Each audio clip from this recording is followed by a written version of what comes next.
nací en Bogotá y viví aquí en Bogotá buena parte de mi niñez. Sin embargo, después me fui. Pero en la época en la que viví aquí en Bogotá, teníamos una casa que quedaba justo al frente de lo que hoy es el Jardín Botánico. Pero en ese entonces no era el Jardín Botánico, sino que era una especie de lago. Entonces, pues mi madre tenía siempre serios aprietos para tenernos en la casa porque quedaba cruzando un potrero y llegábamos a una zona llena de verdes, de pájaros, de árboles, muy, muy espectacular. Una infancia muy feliz, una infancia muy marcada por mi abuela. Mi abuela fue maestra de castellano durante muchísimos años. Y como todos, la mayoría de nosotros, cuando salíamos a vacaciones, los papás siempre nos mandaban a donde mi abuela vivía en Sogamoso. Tenía una casa finca enorme donde cultivaba, pero además ella siempre fue maestra, fue su vocación. Y yo la recuerdo con un cariño muy especial precisamente por eso, porque ella marcó el hecho de que yo quisiera ser maestra. Verla cómo tenía una biblioteca preciosa en su casa y que cada vez que íbamos a su casa en vacaciones, en las noches siempre nos leía, ya no tenía televisión, entonces para que no nos aburriéramos, porque la mayoría de nuestros tíos nos mandaban a todos a donde ella, entonces hacía una tertulia y se sentaba a leernos. Con ella leí un libro que para mí marcó mi infancia y fue La cabaña del tío Tom. Ella nos lo leyó con un amor impresionante y yo siempre quise tener ese libro. Entonces confieso que una vez que fui a vacaciones a la casa de mi abuela, yo me llevé el libro y nunca me dijo nada, o sea, nunca me dijo, oye, devuélveme el libro, sino que sencillamente una vez cuando fue a la casa, lo vio, yo sé que lo vio, pero ella nunca me dijo nada. Entonces es algo que conservo con un amor enorme porque fue leído por ella y porque además me permitió tenerlo. Cuando yo llego a quinto grado de bachillerato, nosotros tuvimos como grupo, como clase, tuvimos una dificultad con una profesora y esta profesora pasa a ser la rectora del colegio y nos sanciona. Entonces nos manda a llevar a los papás. Yo termino con matrícula condicional, que eso era una vergüenza pública. El asunto que se había generado con esta señora era que para ella era importante que uno tuviera la falda debajo de la rodilla. Y las chicas decíamos, pues eso no es lo fundamental en un proceso de aprendizaje. O sea, ¿qué tanto nos quita o nos pone en un proceso de aprendizaje tener la falda más arriba o más abajo? Fue una batalla campal y como te digo, pues yo termino con matrícula condicional, pero con una batalla ganada, porque nosotros ganamos y logramos que eso no fuera un determinante para poder entrar a clase. Para muchos y para muchos padres una batalla muy tonta porque pues el uniforme no era algo, pero para nosotros era un sentido de qué es lo que es realmente importante y por qué nos quitan identidad como seres humanos. Y eso créeme que me acompañó luego en la universidad y ahora en mi función como maestra. Yo entro a estudiar una licenciatura que era de las últimas que tenía la Universidad Nacional. Era una licenciatura en idiomas, pero yo quería más el área de literatura, entonces entro a estudiar en la especialidad de lenguas clásicas. Yo entro a la Universidad Nacional en el 83, finales del segundo semestre del 83, y en el 84 hay un cierre de la universidad durante un año, que es algo que los que lo vivimos lo tenemos muy arraigado en el corazón, que fue el 16 de mayo de 1984. Fue una situación en la cual la fuerza pública entra a la universidad, detiene a un alto volumen de estudiantes y pues nos cierran la universidad durante un año. También tengo una maestra que me marcó a mí para toda mi vida, que fue la maestra Carmen Zaneira. Con ella hice mi tesis y una investigación preciosa sobre la poesía en Colombia, sobre la poesía en la década de los 90 y un análisis de cómo la poesía estaba marcada también por la violencia que habíamos vivido. Cuando hacemos esta investigación sobre la poesía, nosotros la hacíamos en tarjeticas, ¿se acuerdan? Unas cartulinas que uno llamaba las fichas y uno las teníamos en una caja y cada uno anotaba en una de esas tarjetas qué poema era el autor y dónde había aparecido ese poema, en el periódico, en una revista de poesía, en un libro de poesía, pues tanto que eran unas cajas enormes de información. Entonces mi maestra muy visionaria dice, no, pero esto no lo podemos manejar así, o sea, ¿cómo vamos a hacer? O sea, si queremos saber de qué trata el poema o hacer cruces entre los textos de los poemas, ¿cómo lo vamos a hacer si lo tenemos en estas tarjetas?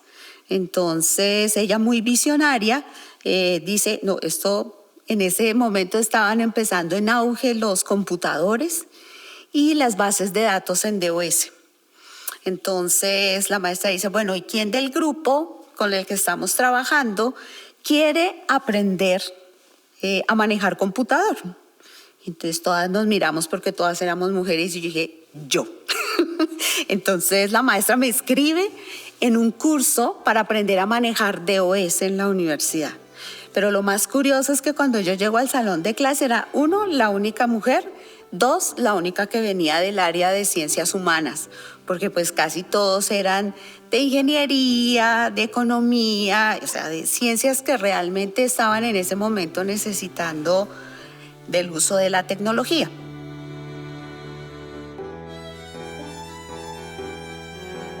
Luego me voy a España, a la Universidad de Salamanca, a hacer un máster en formación en espacios virtuales.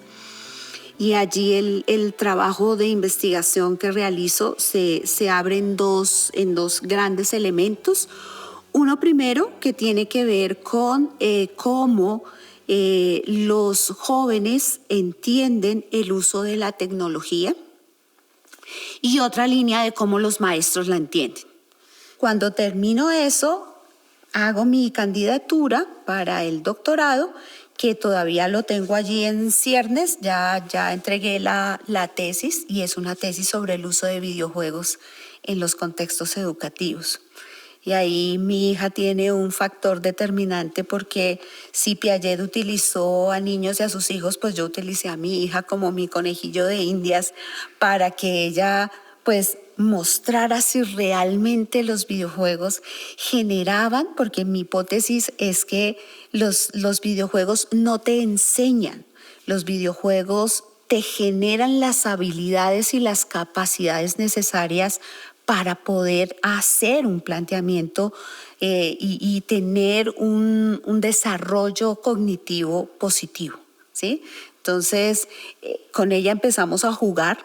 Somos jugadoras de videojuegos y pues es curioso porque a veces mi hija se enojaba, muy pequeña, ya no, pero muy pequeña se enojaba cuando yo le ganaba, ¿sí? O sea, ella siempre quería ser la que ganaba, entonces pues yo a veces la dejaba ganar para que no se enojara.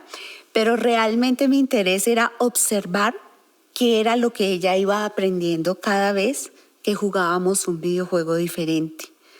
Y eso marcó mi vida para entender que realmente las tecnologías eran una mediación pedagógica para el maestro muy poderosa y que debíamos utilizarlas porque es una puerta de entrada, así como los libros impresos, así como la charla del maestro en el tablero, así como el sentarse en una cafetería a conversar con los amigos, es otra mediación y ayuda un montón.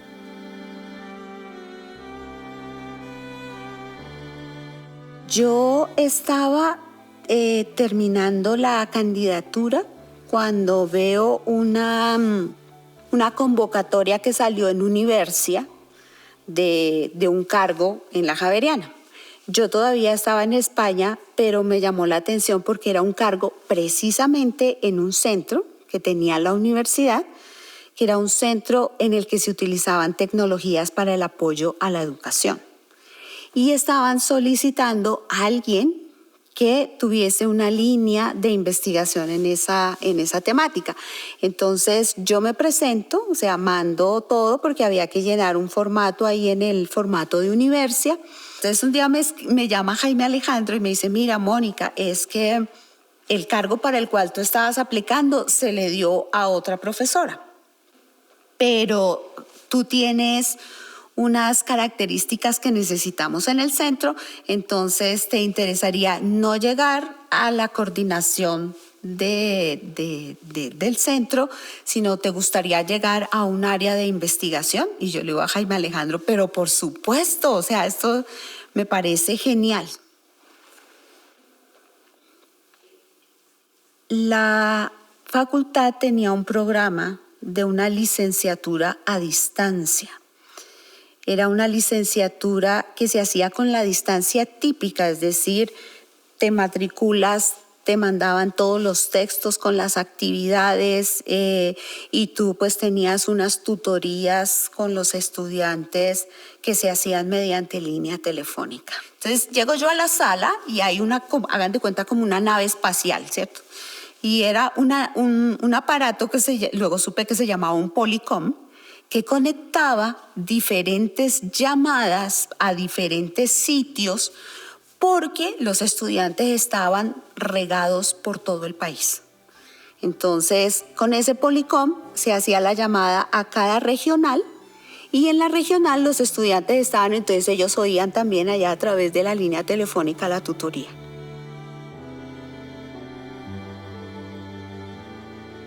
Yo tenía unos estudiantes que estaban en el Meta, 2 estudiantes que estaban haciendo su trabajo de grado conmigo. Eran esposos y el pueblo tenía dificultades de señal. Ahí ya estamos hablando de celulares, no de teléfono, no de vía telefónica, sino de celular. Entonces yo los llamaba. Y ellos a veces me decían, profe, espérate un momento, porque es que no tenemos señal. Bueno, en fin, bueno. Y así pasó. Ellos terminaron su trabajo de grado y el día que vinieron aquí a Bogotá a graduarse, me dice, Ronald se llama el chico, me dice, profe, yo creo que este título se lo debemos a usted y a este gancho. Y entonces me traían un gancho hecho como de un alambre.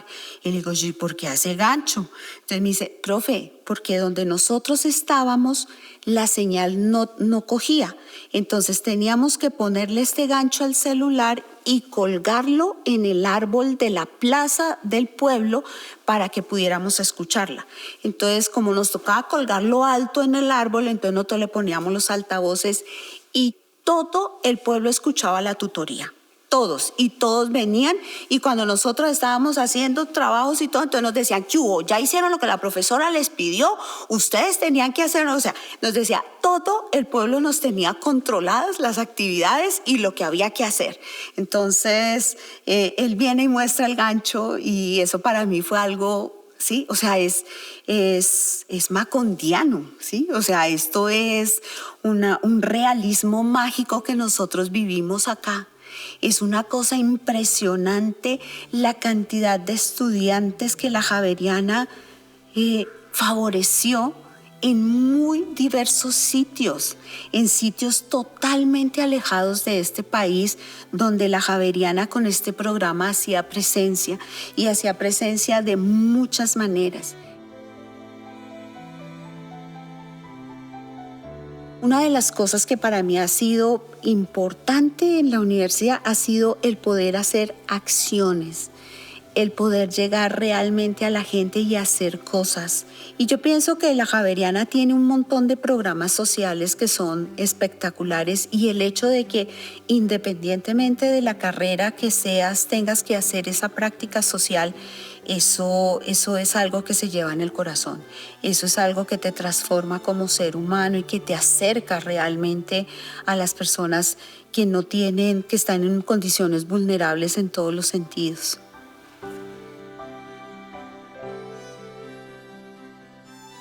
A mi madre le encantaba tomar fotografías, y en mi casa hay un montón de fotos tomadas con esta y otras cámaras. Esta fue su última cámara. Mi mamá murió hace 25 años, entonces guardar su cámara ha sido algo muy lindo para mí, y guardar también el amor y el hobby por las fotografías. Y soy de las que regala poemas.